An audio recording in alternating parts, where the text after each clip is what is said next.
একটি জঙ্গলে এক গাছে একটি সারস বাস করত। সারসটি দেখতে খুবই সুন্দর ছিল। সেই গাছের নিচে একটি গর্তে বাস করত একটি দুষ্টু শিয়াল।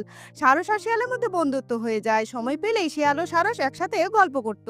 একদিন শিয়াল সারসটিকে খাবারে আমন্ত্রণ দিল শিয়ালের বাড়িতে। আমন্ত্রণ পেয়ে সারসটি খুবই আনন্দের সহিত শিয়ালের বাড়িতে গেল। সারসটি দেখলো দুটি থালাতে পায়েস রাখা আছে আর তা থেকে খুব সুন্দর সুবাস বের হচ্ছে। সারস অনেক চেষ্টা করলো পায়েসটি খাওয়ার জন্য, কিন্তু তার ঠোঁট এতই লম্বা ছিল যে পায়েসটি সে খেতেই পারল না। এদিকে শিয়ালটি খুব সহজেই পায়েসটি খেয়ে নিল। এরপর একদিন সারসটিও শিয়ালকে নিজের বাড়িতে খাবারের আমন্ত্রণ দিল। যথারীতি পরদিন শিয়ালটি সারসের বাড়িতে এসে হাজির। সারস তখন রান্না করে শিয়ালের আসার অপেক্ষা করছিল।